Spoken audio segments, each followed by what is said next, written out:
lambang na mamanuan. Makipag-cooperar na po kita, dahil na po kita magparaluwas-luwas o magpaparalakaw-lakaw. Tangani pong maging ligtas, as in, dahil po kay casualty na papaabot pong maraot na panahon. Okay. Bro, salamat Police Executive Master Sergeant Larry Allende. Salamat po sa oras sa panahon na ika po sa muyang makaiba. Ngunyan po na pagkabanggi digdi po sa muyang programa. Ingat po kamo, mabuhay po kamo, and God bless. Thank you very much po, bro. As in, ingat man po, boss. Okay. Thank you very much. Mga tugang, si Police Executive Master Sergeant Larry Allende, ang spokesperson kang PNP Regional Maritime Unit Bicol, nakaolay ta po digdi sa tuyang programa ngunyan po na pagkabanggi. Mga tugang, mga katiwala. So, iyan po ang mga patanid. Iyan po ang gusto tang tawan doon, na kung dahi naman po kamong gigibuhon sa luwas, mas maray na yaon na sana po kamo sa laog. Mga katiwala.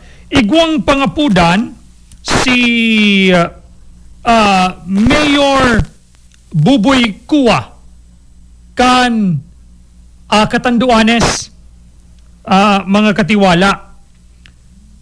Baka makaulay ta si Mayor Kuya Max, baka pwede tang maapodan. May nag-aapod digdi.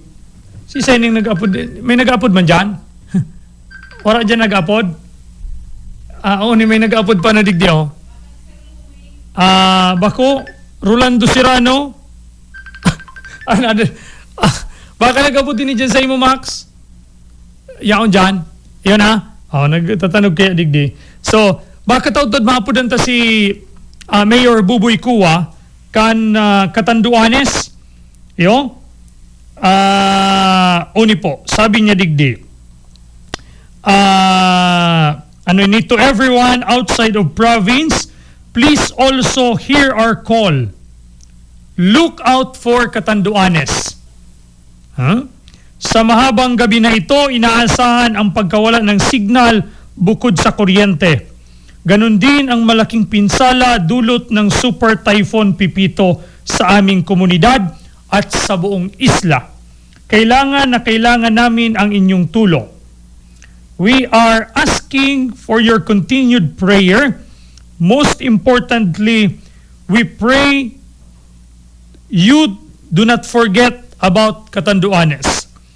We appeal for your power restoration team, free calls and text booths, in-kind donation, help and attention especially after typhoon leaves the country.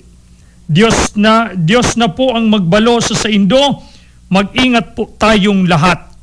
Iyo po ini ang post ni Governor Buboy Kua kan Katanduanes.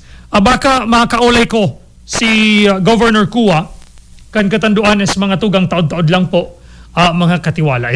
Si Trep sa SRP St. Rafaelian Evacuation Center, aramon ta daw mga katiwala. Yaon si Rolly sa linya para po sa mga dugang na informasyon.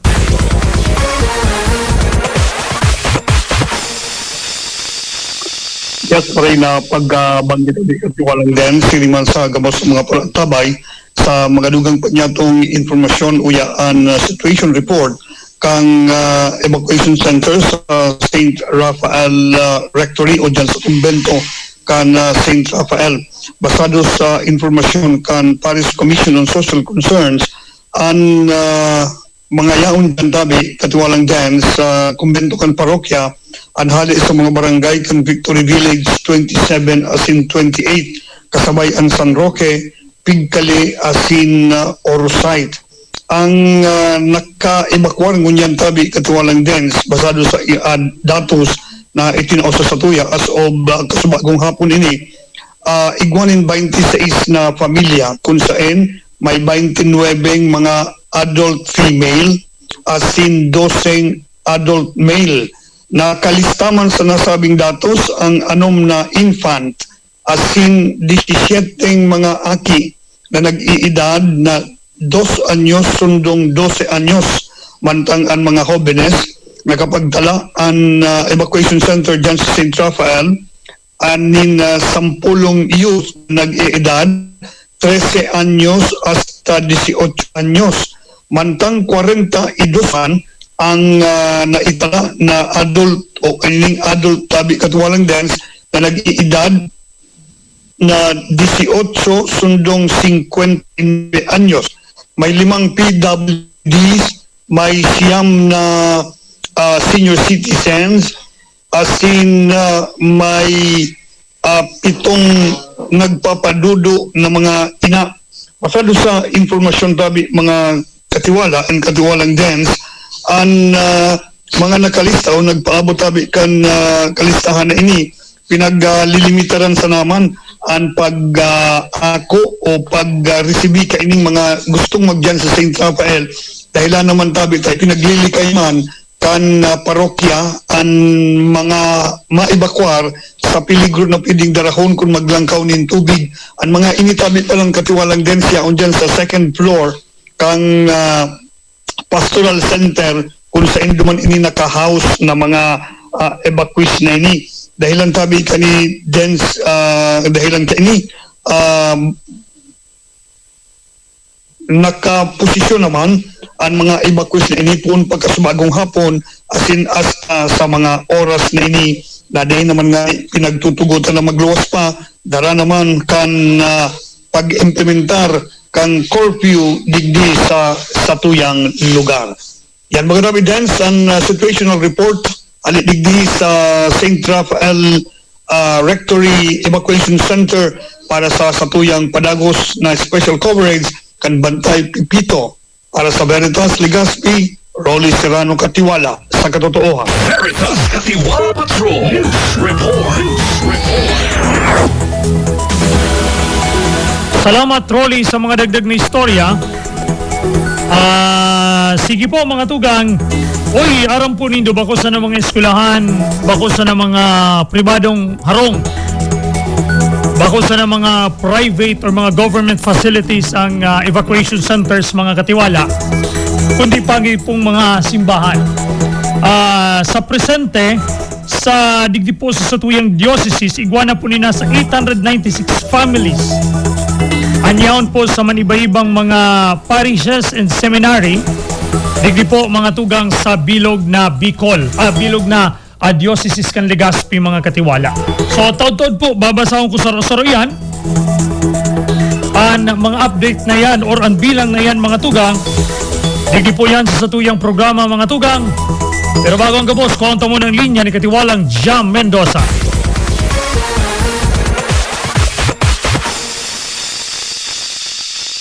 Pagkabagina tadi dan sa tuyang padagos na pag-antabay kan bagyong si Pipito digdi sa palibot kan Albay District sa mga oras na ini an kalmado ang sitwasyon asin dagitang nahiling man na nagkakaigwa dahil ano ba man na mga aktibidad lalong-lalo na ang mga nasa luwas ko dyan na maigot ang pinagpapasunod ngunyan na curfew hour lalo na digdiman sa syudad ni Legazpi asin sa kabilugan na nakantabay man ang sa tuyang mga polis o mga personalis kan PNP asin mga katuwang na mga barangay tanod lalo na naman sa pagsisita kan mga nyaon sa luwas sa mga oras na ini na kundaiman ini na ano pa man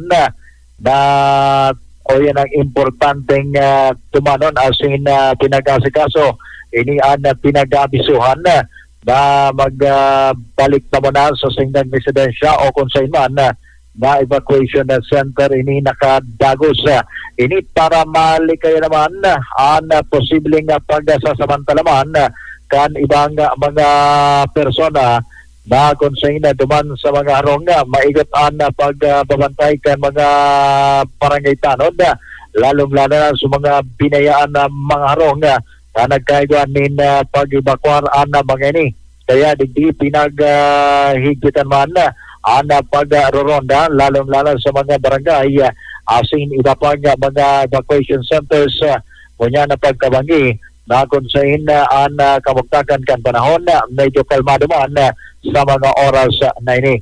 Alagad sa padagos sa monitoring man kan mga disaster officials tiging sa APSEMO nagahalat sila kan ibabala sa man kan pag-asa na 8 o'clock na bulletin kasi may nahiling man sila na minor changes o kung magdiro-diretso man ang ganini base naman sa nahiling nilang pagka-track o pagbabasa kan dalaga na ni Pipito.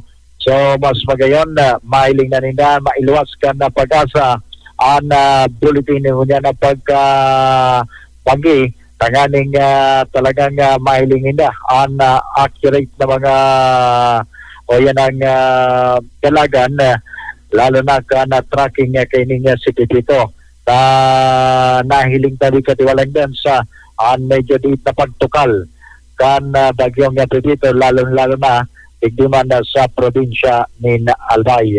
So yan ang pinagalat na katiwalang din sa nganing officially ang pag-asa mismo ang makapaliwanag kung ano man ang pinagtatahak ko niyan ni bagyong Pipito sa mga oras na ini. Pero sabi kan sa tuyang mga disaster officials pwedeng maging kampante taan signal number 3 and 4 nakataas pa man giraray digdi sa tuya. Jamin daw sa Veritas Ligaspi Katiwala sa katotoohan. Veritas Katiwala Patrol News Report. Salamat katiwalang Jam sa mga dagdag na mga informasyon na halipod dyan sa luwas. Pinag-aalat-alat lang po mga tugang sa tuya pong pag-ariba halipod dyan sa pag-asa DOS Ligaspi tangani po tabi na makuata ang latest bulletin. May kinaraman po mga tugang sa bagyong si Pipito na as of kunyan yao na po dyan haranina mga tugang dyan po sa may area kan eastern coast of Catanduanes. Mala nga ni as of 8 p.m. November 16 mga tugang ang sentro po or ang mata kan super typhoon na si Pipito was estimated based on all available data yaon po dyan sa may coastal water of Gigmoto, Catanduanes na igwang coordinates na 13.8 degrees north 124.8 degrees east mga katiwala.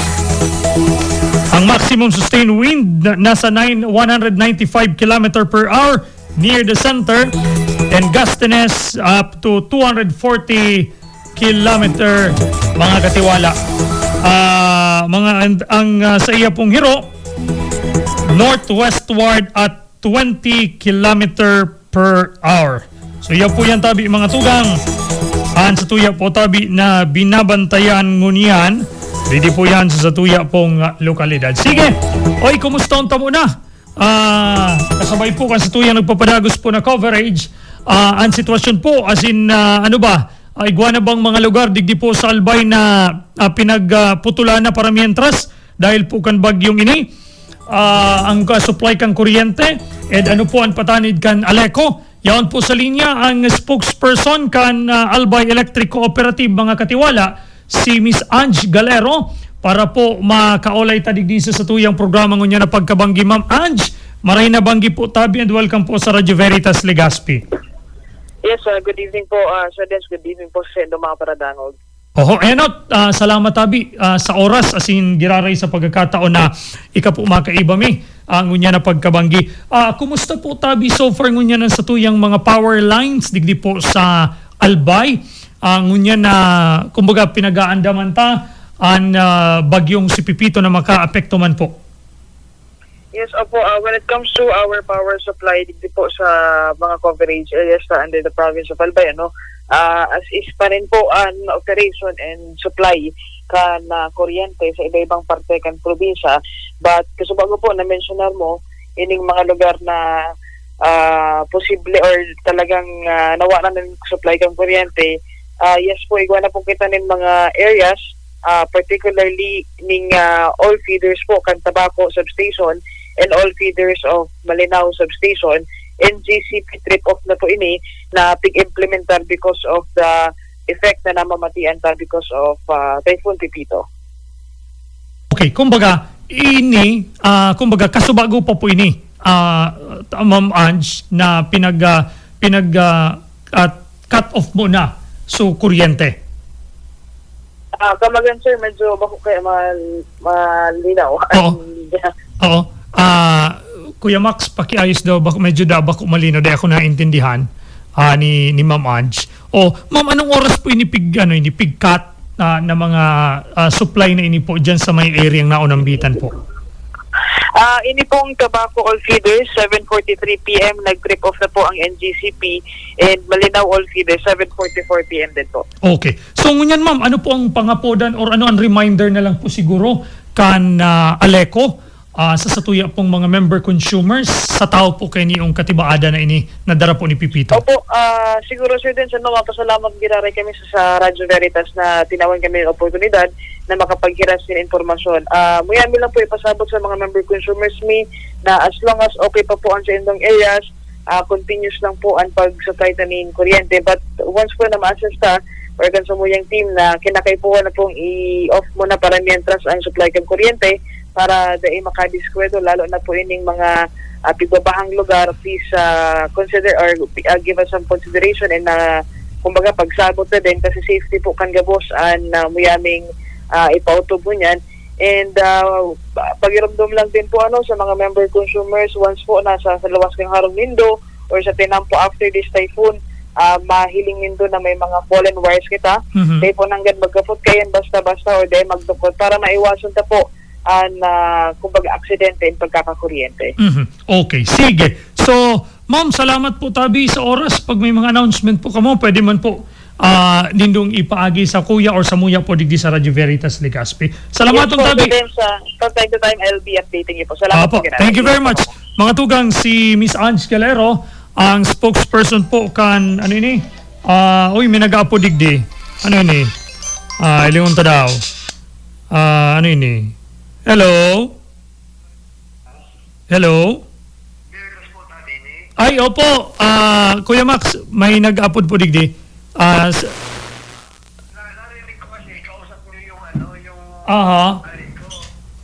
Sige daw. Kaulayo daw ni. Opo, madali lang po. Ito okay sa tech. May kaulayo daw po tabi mo na yan, Kuya Max. Baka may concern na gusto pong ipaabot sa tuya. Tangani na may paabot sa Aleco, mga tugang. So, yan. Pag-asa forecast, Super Typhoon Pipito to make landfall over the northern or central portion of Catanduanes between 8 p.m. to 10 p.m. Actually, yaon na po dyan. Sabi kan barkada ko, dahil garing siya pwede magpa-interview dahil may mga limitasyon. Ayaon na po dyan. Namamatian na po ninda ang epekto mga tugang kan bagyong si Pipito. No? So, as to the number of families and individuals or evacuees na yaon po sa mga parishes di po sa dioceses and individuals, mga katiwala, unit po so far ang bilang ngunyan. Dyan po sa Our Lady of Salvation Shrine sa Uruan, igwanin 23 families, kumpuesto po yan ki 84 individual.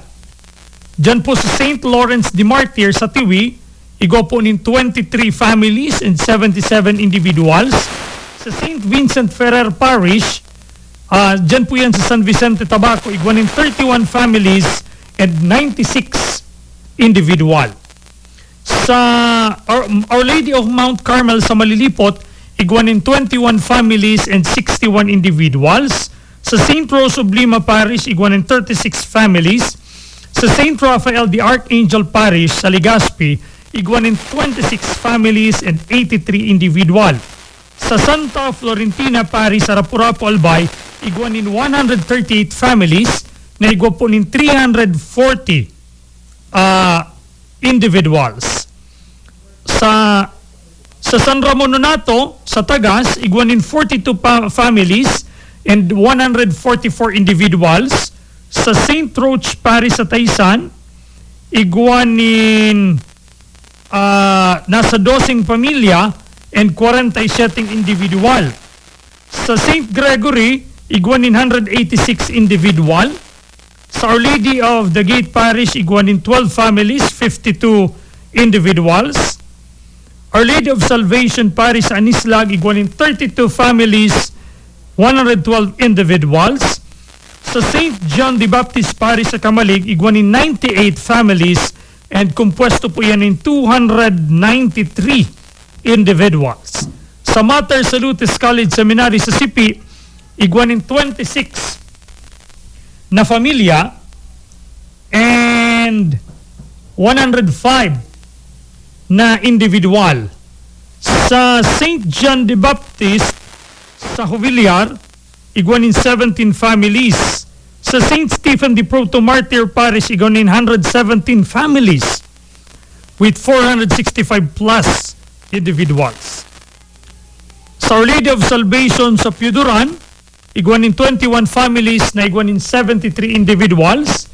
Sa Our Lady of the Most Holy Rosary, dyan po sa Balugo, igwanin 7 pamilya and igwa po tabi ki 36 na individual. And sa St. Peter and Paul Parish sa Pulangi, igwanin 212 families and 622 individuals.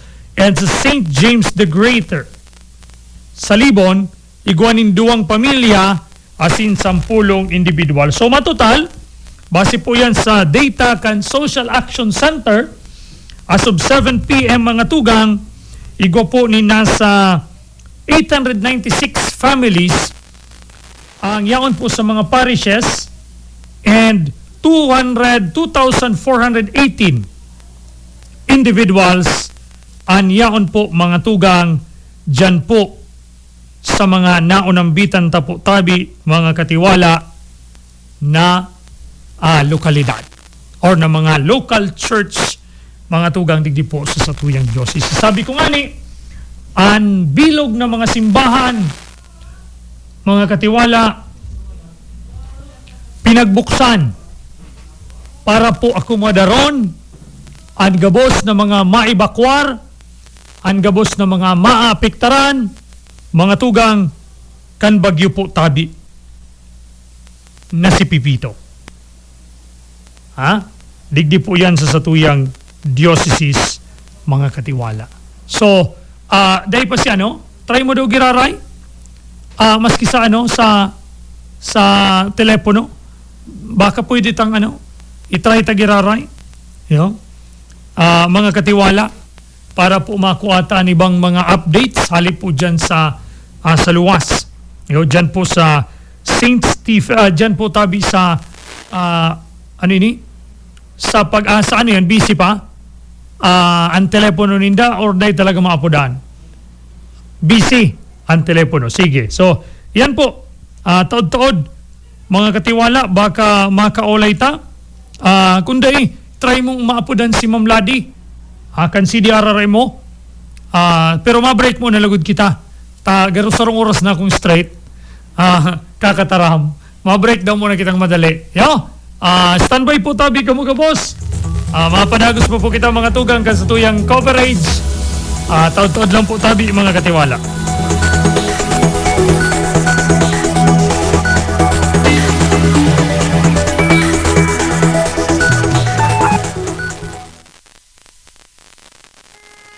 Horacio Imperata laban sa mga bagyo at siniba pang mga kalamidad.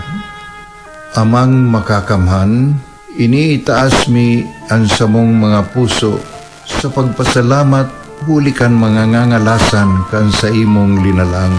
Hulikan sa imong pangataman sa pagtao mo, kan sa mong mga pangangaipo digdi sa daga, asin hulikan sa imong kadunungan na nag-aantabay kan lakaw kang bilog na kinaban. Inaako mi na nagkasala kami sa imo asin sa kapalibutan. Day kami naging marhay na paraataman kan sa imong linalang. Daimi nasabutan asin nautob ang sa imong kabutan natamanon ang kinaban. Ang kapalibutan nagsasakit huli kan sa mong mga salanggibo. Asingunyan namamatean mina ang padusang balik kan sa mong pag-abuso asing kapabayaan. Padagos ang labi-labing pag-init kang kinaban. Huli ka ini naglalawig ang tig-initan, nagdadakol asin nagkukusog ang mga bagyo, uran, baha, pagtuga kang bulkan, asin iba pang mga natural na kalamidad. Dai kaming mabibirikan, kundi ka, mamumuto nama. Sa imo kami minahagad, ning kapatawaran kan sa mong mga kasalan. Ilikay mo kami, ang samong mga namumutan, asin mga pagrugaring sa peligro nin mga kalamidad, natural man o kagibuhan nin tao. Antabayan mo kaming magtalubo na maging mga responsableng paraataman kan sa imong linalang, asin mga matinabang na parasurog kang kapwang nangangaipo.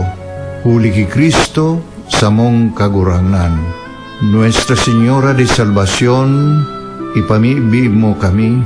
Nuestra Señora de Salvación, ipamibi mo kami. Nuestra Señora de Salvación, danay na ipamibi mo kami.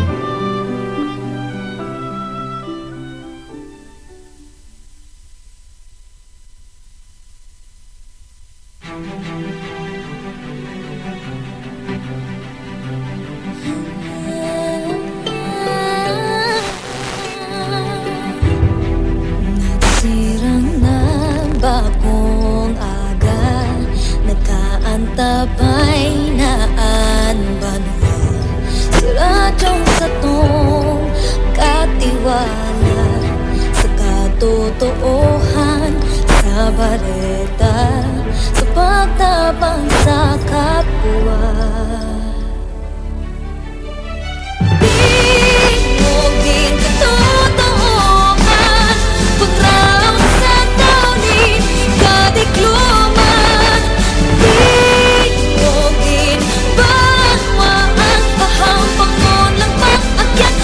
Isog sinasikat, ulikan pangalam, asin pagtubod, tingot din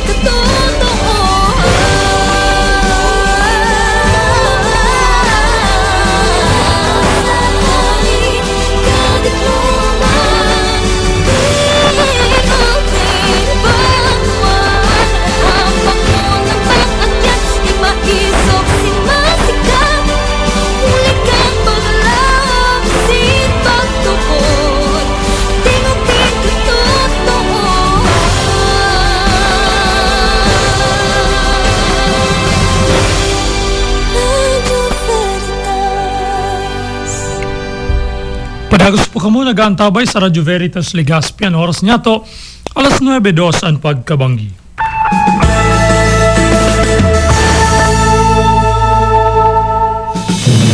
Maghiling, magdamo, aramon, asin tutukan ang mga importanteng pagtukar kan mga ordinansa asin resolusyon sa regular na sesyon kan sangguniang panlalawigan digdi sa probinsya Canalbay. Veritas on Session. Veritas on Session. Alas 12:30 nin hapon kada Martes. Veritas on Session. Sangguniang panlalawigan, probinsya Canalbay. Veritas on Session. Veritas on Session. Veritas on Session. Digdi na sa Radyo Veritas Legazpi 1008 kHz at si Veritas TV, DCTV Channel 8. Antabayan ang programang Samo-Samo, programang masumada kan mga mag-init na istorya kada aldaw sa paagi nin informal na pag-urulay asin pakonsuelo. Programang mapaghian sa indong hapon sa ibong kan mga mainit na mga pangyayari sa satuyang kapalibutan.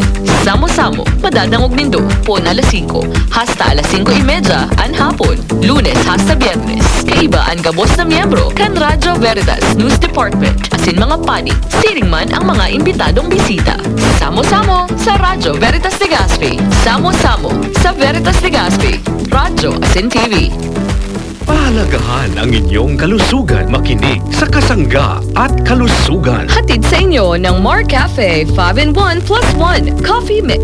Matuto ng mga paraan para mapangalagaan ang inyong kalusugan. Plus, alamin ang benefits ng kape at iba pa. Kasangga at Kalusugan. Alternative Health Program hosted by Engimar Camonias. Alas 4:30 hanggang alas 5 ng umaga. Lunes hanggang Biyernes. Dito lamang sa Radyo Veritas Legazpi at Veritas TV, DCTV Channel 8, Kasangga at Kalusugan Alternative Health Program. Hatid sa inyo ng Mar Cafe 5-in-1 plus 1 Coffee Mix. Distributed by Jmar Marketing. Radio Veritas Legazpi Special Coverage.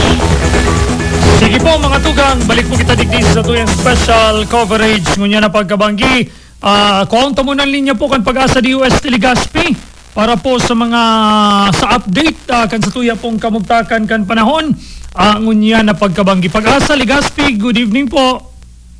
Opo, marhay na bang biman. Pero naman po ito mga paraan tabay ng Radyo Veritas. Opo, tama kundi ako nasasala si Sir Jaime Bordales po ini. Iyo po, tama. Opo. Sir, kumusta po? Ano po ang sitwasyon nga taong yan na digdi po sa bagyong binabantayan ng Super Typhoon Pipito?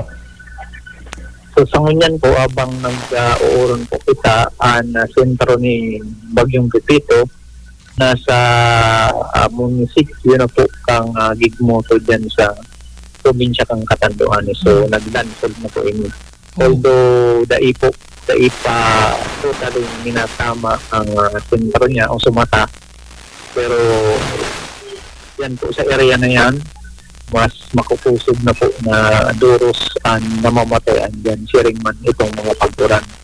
So kasubang pong alas 7 na banggi, na sentro ni Bagyong Pipito, nagkakarkulutang na sa Postales na kang Igmoto, kaya ngunyan, nag-abante na, kani o na ini sa landmass kang Gigmoto.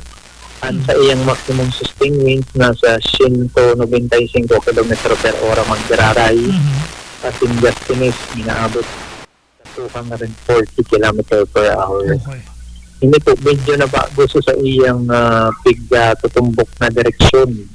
So ngunyan nasa northwestward na, pero so speed niya, mantinido magdararay sa 20 km per hora. Biglalauman niya to sa masunod na 12 oras na nasa Postales na po inikang Calaguas Island, dyan po sa Binsons, Camarines Norte. Sa ngunyan, nang tinido pong nakasairaron sa signal number 5, ini pong bilog na probinsya kang Catanduanes, as in ang northeastern portion ng Camarines Sur. Kaiba po dyan, ining Caramoan, Gatsi na Lagunoy, as in Presentasyon. Nasa irarom kang signal number 4 na probinsya po kang Camarines Norte. Iba po dyan ang northern as in southeastern portion kang Camarines Sur. As in kaiba man po sa signal number 4 ining northeastern portion kang Albay. Yan po ang Tabaco, Pili, Malinaw, Malilipot, Pakakay, as in Rapu-Rapu. Yan translang to, signal number 3 po, ining natatadang pante kang Camarines Sur, as in ang natatadang pante kang Albay, maging ining northern portion kang Sorsogon, nasa signal number 3.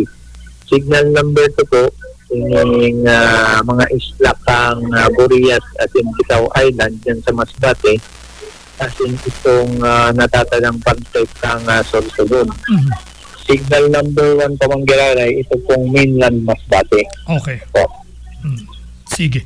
Opo, sir, Sir Jaime, tama, kumbaga, ining naging landfall niya ngunya, o ining paghiro niya ngunya, nagtaas siya, dati kasi northwestward sudalaga niya, ngunya west-northwest sudalaga, naging hiro niya po.